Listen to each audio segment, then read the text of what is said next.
નમસ્કાર વિદ્યાર્થી મિત્રો, જય હિન્દ, જય ભારત બધાને.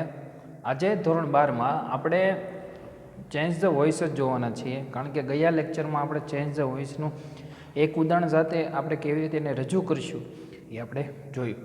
આજે આપણે થોડાક વધારે ઉદાહરણ લઈશું, જેથી આપણને ખબર પડે કે આપણે માર્ક્સ કેમ ખેંચવા અને ચેન્જ ધ વોઇસ છે આપણે કેવી રીતે બનાવી શકીએ. બરાબર મિત્રો, કોઈ ચોક્કસ પેરેગ્રાફ નહીં હોય તેમાં, માત્ર એ લોકો કોઈ પણ એક ઉદાહરણ પેરેગ્રાફ તમને આપશે, એ પેરેગ્રાફમાં તમારે એનું પેસિવ બનાવો. તો યાદ રાખજો કે આપણે પેસિવ બનાવવા માટે આપણે ખાસ પેસિવ, એક્ટિવ અને પેસિવ વાક્યો આવડવા જોઈએ. બરાબર મિત્રો, તો આપણે ડુ એઝ ડાયરેક્ટેડમાં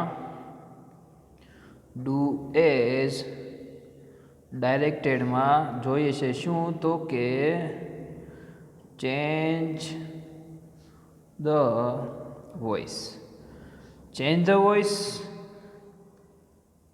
આપણે પાર્ટ 2 જોઈએ છીએ. આપણે એક વિડીયો આપણે પૂરો કરી લીધો છે. બરાબર મિત્રો, યાદ રાખજો, એક્ટિવ પેસિવ આપણને આવડવા જોઈએ, તો જ આપણને ચેન્જ ધ વોઇસ આવડશે, તો જ આપણે ડુ એઝ ડાયરેક્ટેડ લખી શકશું. બરાબર છે મિત્રો. ઉદાહરણ આપણે જોઈએ કંઈક, કે આપણે ગયા વખતે વોલ્ટનું ઉદાહરણ જોયું હતું. આજે આપણી માટે જે કામનું ઉદાહરણ હોઈ શકે એવા ઉદાહરણ આપણે કંઈક જોઈએ. તો કે મારી પાસે ટેક્સ્ટ બુક છે, ટેક્સ્ટ બુકમાંથી આપણે કંઈક બનાવીએ. બરાબર છે. માનો કે અહીં એક્ઝામ્પલ ક્વેશ્ચન જ છે, લખીએ તો કે mister White and his son Herbert, full stop નથી, were playing chess in their living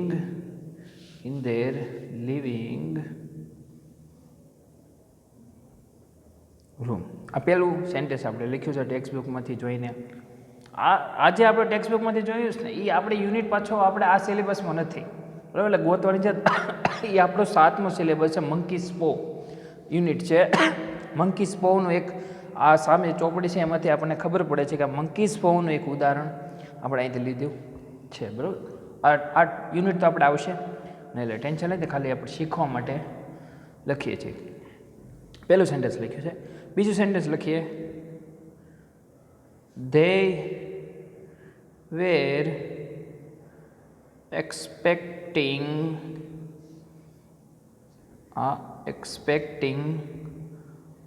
a guest named Sergeant Morris.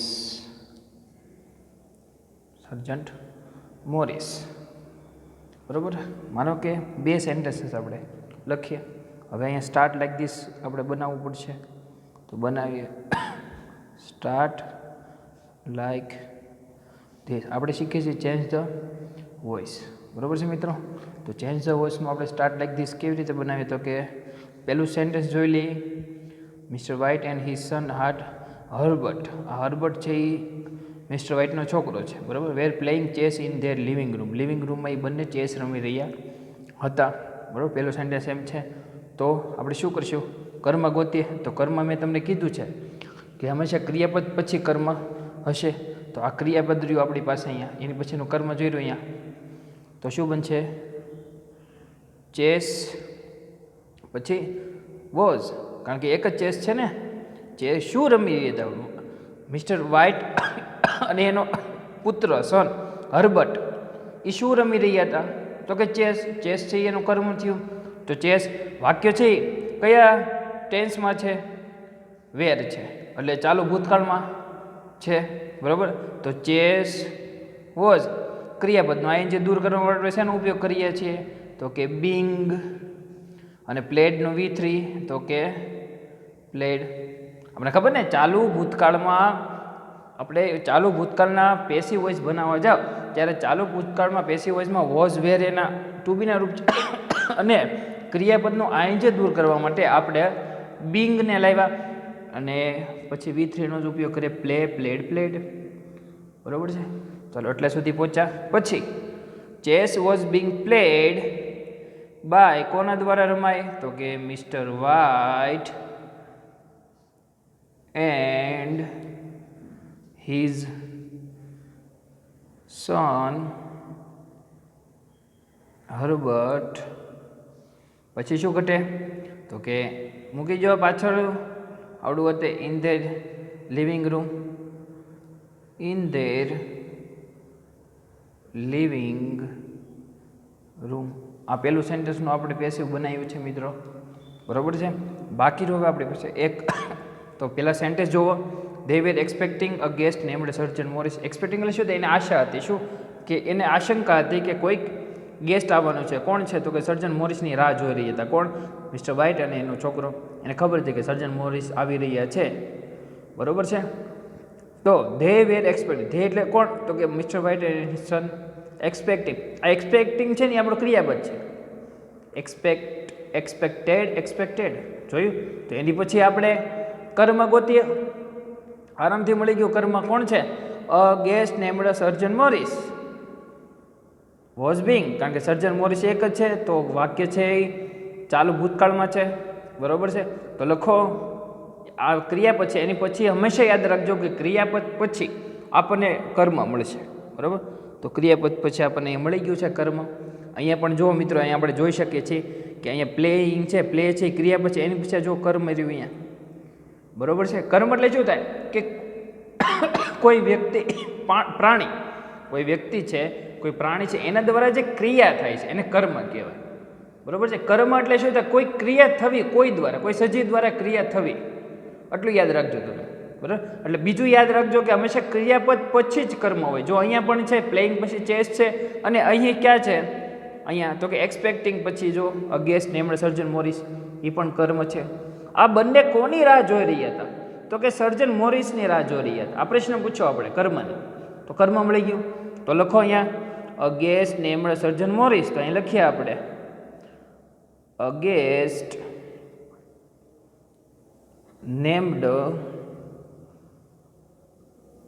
સર્જન્ટ Morris.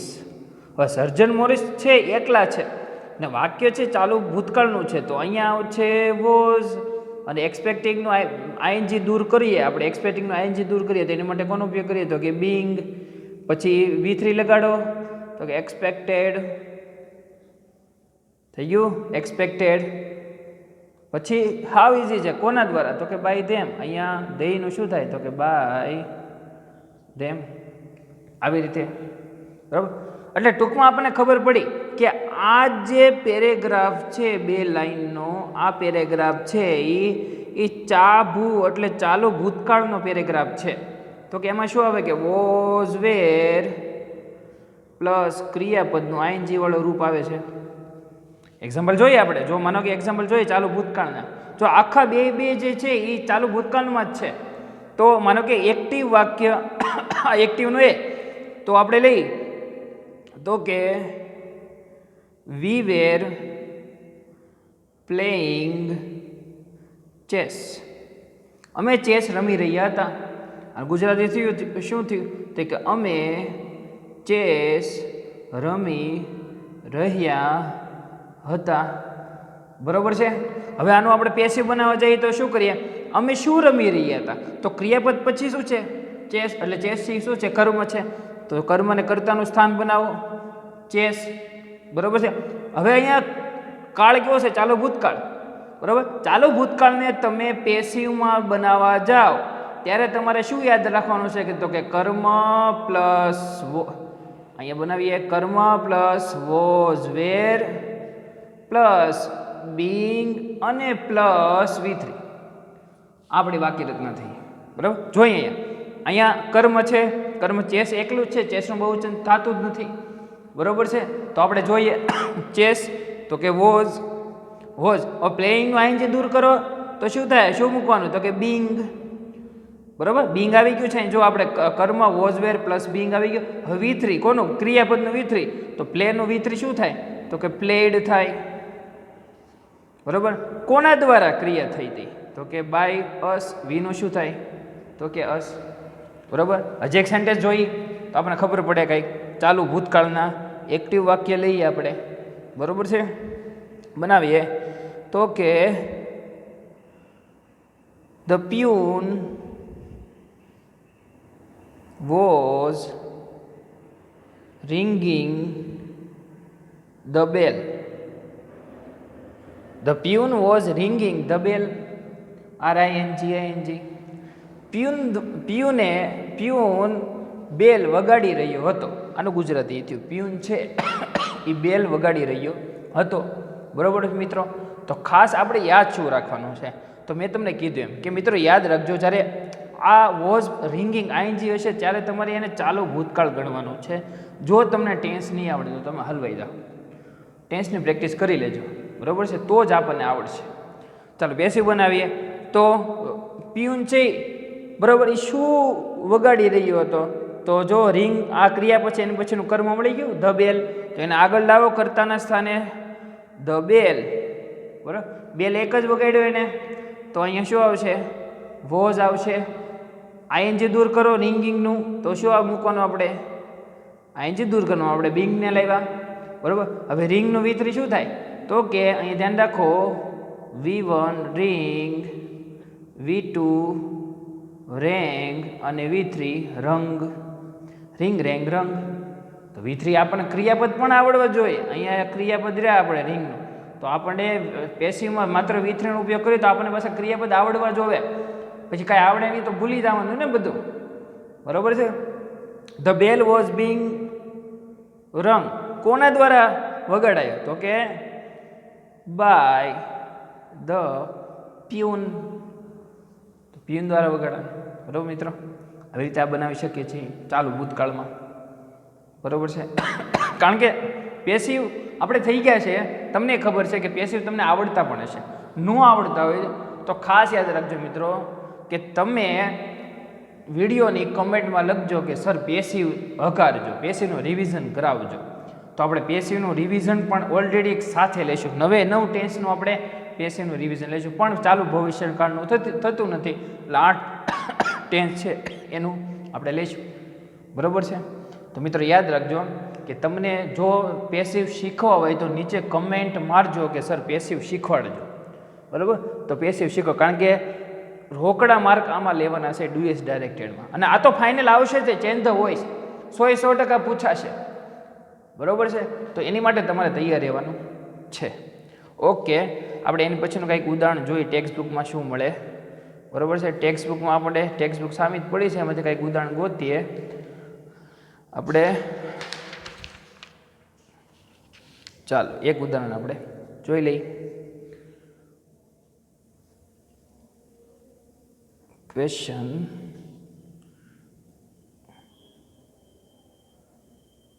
Headache, I think દેખાતું હશે તમને. Headache gives the sufferer a touch of importance. આ સૌથી પહેલું વાક્ય થયું. પછી જોઈએ, અહીંયા જ લખીએ, અહીંથી લખીએ. Okay,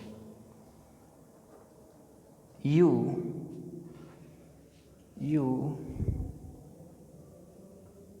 could mention headache in the most elegant social gathering. The most social gathering. ચાલો બે વાક્ય આના પણ આપણે રાખીએ. તો સૌથી પહેલાં આપણે જોઈએ, યાદ રાખજો કે સૌથી પહેલું સેન્ટેન્સ તમારે જોવાનું. Headache gives the sufferer a touch of importance. Suffer એટલે શું? પીડાવું. કોને? Touch of importance. ઇમ્પોર્ટન્સ આપણે મહત્ત્વનું જે છે શરીરનો, માનસિકતા, એને અસર કરે છે, સફર પીડાવે છે. પહેલો સેન્ટેન્સ. હવે અહીંયા ગીવ્સ છે જો, તો સાદા વર્તમાન કાળનો સેન્ટેન્સ છે, તો તરત આપણા મગજમાં આવવું જોઈએ કે આપણે સાદા વર્તમાન કાળનો ઉપયોગ કરવાનો છે, બરાબર. તો સૌથી પહેલાં આપણે સ્ટાર્ટ લાઈક, માનો કે અહીંયા બનાવીએ start like this, start like this. હવે સ્ટાર્ટ લાઈક ધીસ માટે બનાવવા માટે આપણે ઉદાહરણ તો કંઈક બનાવવું પડશે ને. તો આપણે પહેલાં જોઈએ કે ક્રિયાપદ પછી શું છે, તો કે ધ સફરર. તો એ મળી ગયો કર્મ આપણને, આ ક્રિયાપદ છે, એને પછી સફરર મળી ગયું છે, બરાબર. તો બનાવો એને એ લખો તો કે ધ સફરર એટલે પીડાવું, બરાબર છે. ચાલો, હવે આ આપણને કર્મ મળ્યું છે, શું કરે છે, ઇમ્પોર્ટન્સને પીડાવે છે, બરાબર. પ્રશ્ન પૂછીને પણ મળી ગયું છે આપણને. તો શું બને છે, તો મિત્રો યાદ રાખજો ધ સફરર એટલે સાદો વર્તમાન કાળ. તો સફરર એક જ વચન, અનુભવ વચન ન થાય તો શું ઇઝ, આપણને ખબર છે બહુવચન તો આર આવત, ઇઝ જ છે, બરાબર. The sufferer is. હવે ગીવનો V3 લખો તો શું થાય, ગીવન. પછી ગીવન લખી ગયો, આ a touch of importance, a touch of importance, તો કે એની કોના દ્વારા થાય છે, તો કે હેડેક. આપણને આરામથી મળી શકે બાય શું બને, હેડેક. આ પહેલા સેન્ટેન્સનો આપણે જવાબ બની ગયો, શું બને, ધ સફરર. જો અહીં ધ્યાન રાખજો, ક્રિયાપદ પછી આપણને કર્મ મળી ગયું ધ સફરર, બરાબર. સાદા વર્તમાન કાળનું વાક્ય, સફરર એક વચન છે તો અહીં ઇઝ આવી ગયું છે, બરાબર. ગીવ્સનું V3 ગીવન. પછી a touch of importance, touch of importance કોના દ્વારા થાય છે, તો કે હેડ, એટલે માથાના દુખાવો, આપણને માનસિકતા પીડાવે છે આપણી ઇમ્પોર્ટન્સને. આ પહેલું સેન્ટેન્સ આપણે ક્લિયર કર્યું છે. બીજું સેન્ટેન્સ ગોતી આપણે, તો સૌથી પહેલાં આપણે જોવાનું કે કરતા પછી કુડનો ઉપયોગ થાય. તો યાદ રાખજો કે જ્યારે વાક્યમાં મોડેલ્સ ઓક્ઝરી વર્બ્સ હશે ત્યારે તેમાં ફેરફાર કરવો નહીં. આ ગળે ઉતારી લેજો. જ્યારે મોડેલ ઓક્ઝિલરી વર્બ પેસિવમાં હશે, જો અહીંયા કુડ છે તો એમાં તમારે ચેન્જીસ કરવાનું નથી, બરાબર. એટલું તમે એક યાદ રાખજો, ઓકે. એટલી તો આપણને ખબર પડે. અને જ્યારે પણ આપણે મોડેલ ઓક્ઝિલરી વર્બ આપે ત્યારે યાદ રાખવાનું, મોડેલ ઓક્ઝિલરી વર્બ જ્યારે પેસિવ બનાવવા જાઓ ત્યારે એની પછી આપણે બી લગાડવાનું છે. આપણે જોઈ ગયા છીએ આની પહેલાં, બરાબર છે. વિડીયો આની પહેલાં લેક્ચરમાં તો આપણે જોયું છે. તો મોડેલ ઓક્ઝિલરી વર્બ કોણ પણ, તો કે could, can, may, might, shall, should, will, would, must. આ બધાની પછી તમારે શું લગાડવાનું, પેસિવમાં બી લગાડી દેવાનું છે, BE, બરાબર. ચાલો બનાવીએ આપણે. કેવી રીતે બને, તો સૌથી પહેલાં આપણે આમાં આ સેન્ટેન્સમાં આપણે ગોતીએ કર્મ, બરાબર છે. તો કર્મ ગોતીએ આપણે. તો કર્મ ગોતવા માટે આપણે શું કરશું, તો આપણે પહેલાં વર્બ ગોતીએ આમાં. તો ક્રિયાપદ ક્યાં છે આ વાક્યમાં, તો ગોતીએ. તો કે એલિગન્ટ ના mention, you could mention headache in the most elegant social gathering. તો આ સેન્ટેન્સ છે એમાં ક્રિયાપદ છે જ નહીં, જોઈ લો તમે, જોઈ શકો અહીંયા કરતા છે, પછી મોડેલ ઓક્ઝિલરી વર્બ છે, કુડ છે, પછી મેન્શન છે, બરાબર છે. તો યસ, તો મેન્શન છે, ક્રિયાપદ છે, મળ્યું.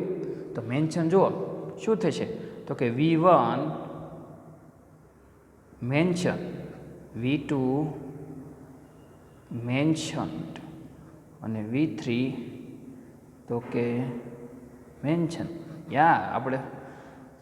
આપણું કામ થઈ ગયું. તો અહીંયા ક્રિયાપદ આપણને મળી ગયું છે, બરાબર. તો કર્મ હવે તરત આપણને મળી જાય. કર્મ ક્યાં છે, હેડેક, આરામથી મળી ગયું, બરાબર છે.